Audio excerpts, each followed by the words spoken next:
President Trump talks TikTok. Is there a deal in the work to get the biggest social media platform sold? The BLM Sidewalk, or BLM Plaza in Washington, D.C. is coming down. Find out how much that stupid thing cost the taxpayers. Also, are people going to homeschool more than they have been in the past?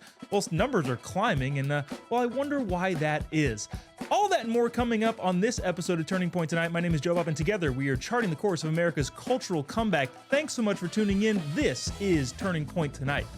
Now, just a reminder, you can all email the show. We had an email open last week, and it was fantastic reading from a number of you. So tpt@tpusa.com if you have any thoughts, comments, or criticisms. If they're abhorrent and bigoted and terrible, there's a likelihood that we'll read them on this show. So go ahead and send them to tpt@tpusa.com.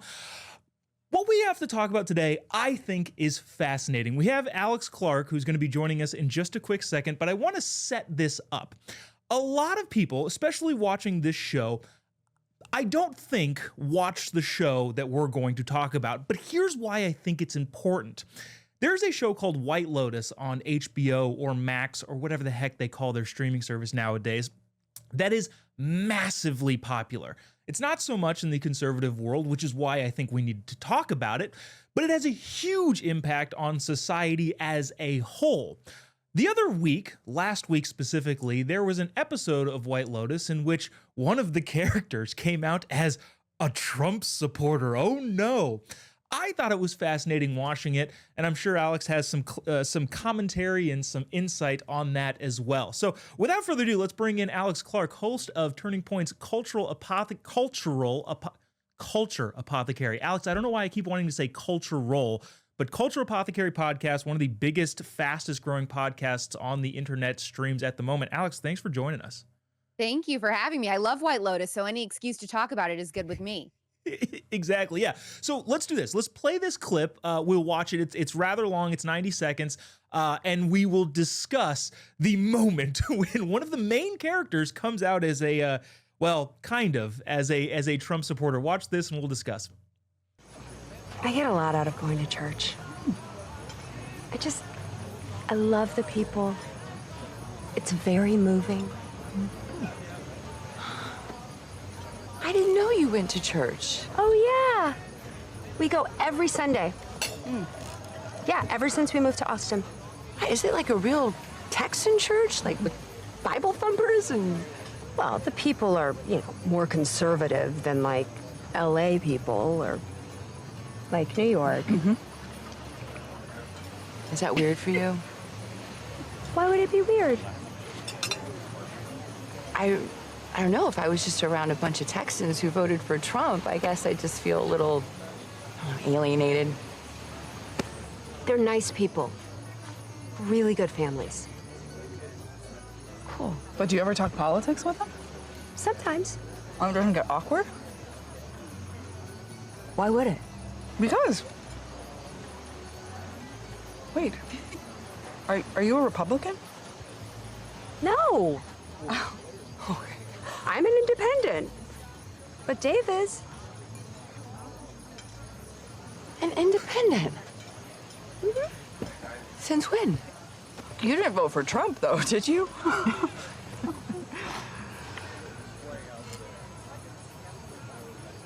Are we really going to talk about Trump tonight? So good. Yeah, I thought it was a fascinating exchange. Alex, I'll let you go off on any thoughts you have, and I got a couple questions for you. Yeah, so the whole premise of this show is like you're going to a really wealthy resort and you have this spotlight into all these different families or groups on vacation and just like the problems that are within these different groups and how they play out over the course of their vacation. So every season kind of focuses on new characters. This group of 3 friends who have been friends since like high school or college or something and haven't really spent much time together as adults is a really interesting one because there are all these adult women who kind of are getting to know each other, and there's a lot of gossiping about each other behind their backs, and obviously they don't know that their one friend may have voted for Trump in the last election. And I think it's really resonating with people all over because, gosh, haven't we all been in a situation like this? Now, what's funny is that there's some relief when they're like, well, you're not a Republican, are you? And she's like, oh, don't vote. Oh, I'm an independent. They're like, oh, like that's even worse to them because it's like, oh, you can't choose, just decide. But I think it's interesting because you see the Democrat women there, they're conflicted because it's like, wait a minute, we know this girl, we love this girl, we know that she's a good person, and yet she was able to potentially vote for Trump. Like, what does that say about all Trump supporters, right? And I think that's this like weird turn of events that happens with a lot of people when you find out that your close friends or family vote for Trump, God forbid, then it's like, oh, well, maybe what I know or have been told about Trump supporters isn't necessarily true. Yeah. You know what also is interesting? Well, first things first, on the independent thing, I think we all know what that means. When someone says, I'm an independent, they're a conservative. They're just not exactly ready to share that in the open. So that's fine.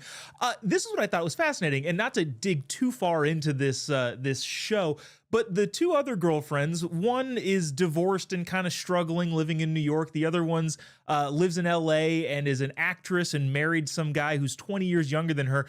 Interestingly enough, we don't know a ton about the characters, but the character that is the Trump supporter is married with kids and seems to have their lives kind of together already. Yeah. Do you think that that's going to kind of stay consistent over the next course of the next couple episodes?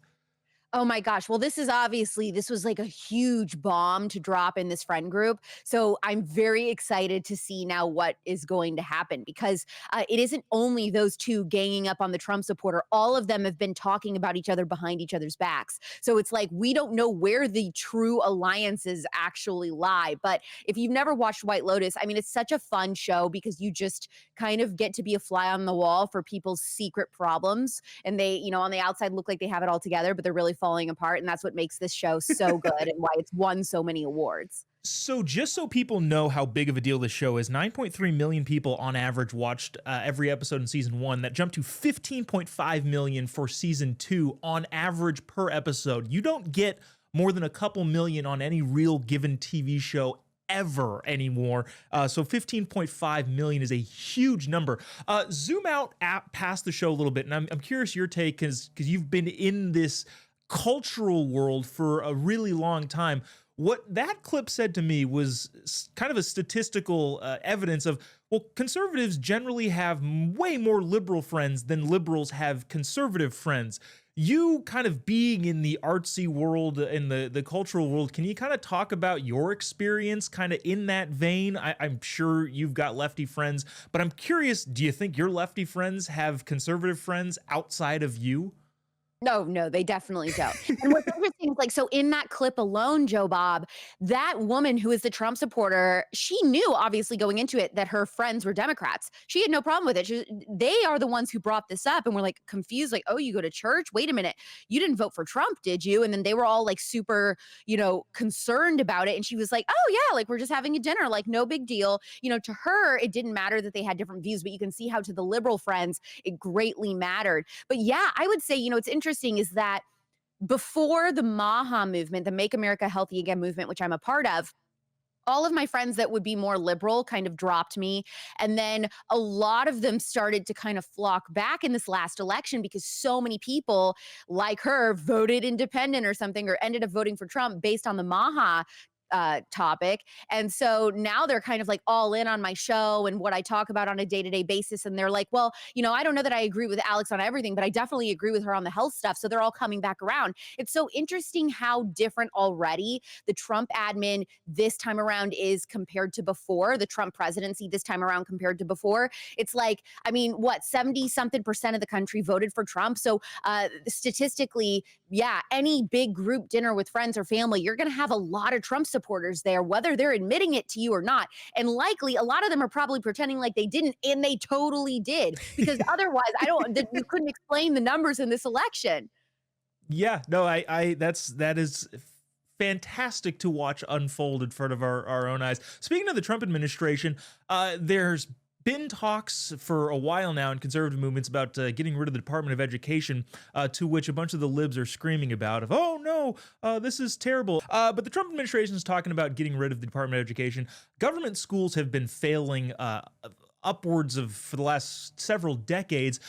The numbers about homeschoolers are coming out, and over the last several years, Obviously, COVID played a big factor in that, but have been rising consistently up to the expected 2024 numbers are going to be about 3.7 million students.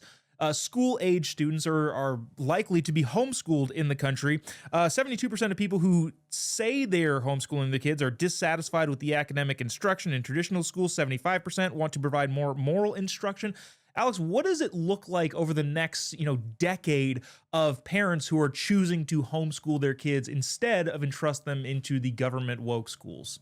Well, first of all, I hope we start seeing, really, really smart kids kind of taking jobs and having a better sense of independence and grasp on adulthood. What we've seen in this last generation are kids who are terrified to start driving as teenagers. They don't want to move out of their parents' house. It's just this weird, like Peter Pan syndrome, never growing up that we're seeing from today's young people. This has got to stop. This country cannot survive if that's what's going on.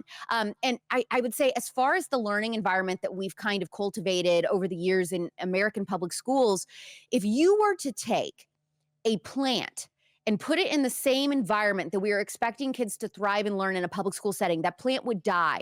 Hardly any sunlight, no nutrient-dense foods or water. The tap water that we're letting them get out of the water fountains there, filled with arsenic and birth control and fluoride. It's absolutely horrific, the conditions that and we're putting kids in, and then we're saying like, okay, now you need to perform. And also, as a child, it doesn't come naturally to you to sit 6 or 7 hours a day straight and not talk and not move. But like, God forbid, you can't do any of that. And if you do, then we're going to put you on a bunch of prescription drugs. That's going to start a lifelong treadmill of drug prescriptions for you and start getting you medicalized at a younger and younger age. So it's really disturbing. And the thing is that all of these people that are pooping their pants and crying about the Department of Education being defunded, I'm sorry, but has it really been successful? Half of American students cannot read. So they can't read, they can't write. The academic mathematics scores are plummeting. So these kids are not learning. I mean, the data shows that they're not learning. So what are they doing in there all day? Basically, they're just sitting there and being told to be quiet, and their behavior is they're trying to correct their behavior. We have to get back to a country where we're allowing kids to be kids. Kids, especially very, very young kids, learn when they're playing. They need to be outside. They need to be eating real food. They need to be getting sunlight. They need to stay off screens that are melting their brains and making it so they cannot focus on anything. We've got iPad brain rot through the roof. So there's a lot of things that are working against American kids. I really, really feel strongly that if more parents, and I think a lot of parents would be really open to homeschooling, Joe Bob, but the problem is that it's been kind of indoctrinated into American parents that it's really hard to do, or you have to have, a certain level of education to do it yourself, or that you have to be a stay-at-home parent in order to do it. There are so many groups that exist right now in homeschool co-ops and things that are literally helping parents who are single parents homeschool, who are both working parents, who are poor. The average homeschooling family is making, I believe it's under $60,000 a year. This idea that you have to be like rich and wealthy and a stay-at-home mom, that's just absolutely not true. You can do it. And the cool thing about homeschool is because it's not supposed to mimic school at home. You're supposed to be able to create your own schedule and kind of go with the flow of your child and their interests. So you can make your schedule as, intense as you want, or only 2 hours a day. Really, your kid's only learning about 2 hours a day anyway. And then the rest can be spent exploring and doing things as a family. And they're learning in those situations. Yeah, I couldn't agree with you more on pretty much all of that. Just to statistically, despite concerns, 87% of studies suggest that positive social outcomes for homeschool kids, as well as 98% of them find at least 5 extracurricular activities. So that whole notion/stigma seems to be put to bed pretty quickly, especially when you factor in all the statistics. Alex Clark, host of Culture Apothecary. Check it out wherever. Alex, really appreciate you taking the time to come on. Thank you so much. Hey, anytime you want to talk homeschool or raw milk or anything, just come listen to my show. And that's all we talk about. Awesome. Alex, thank you so much. Appreciate it. Thank you. Coming up, we talk masculinity is among many other things, and also check in with Turning Point's White House correspondent Monica Page at the White House. Don't go away. We'll be right back after this.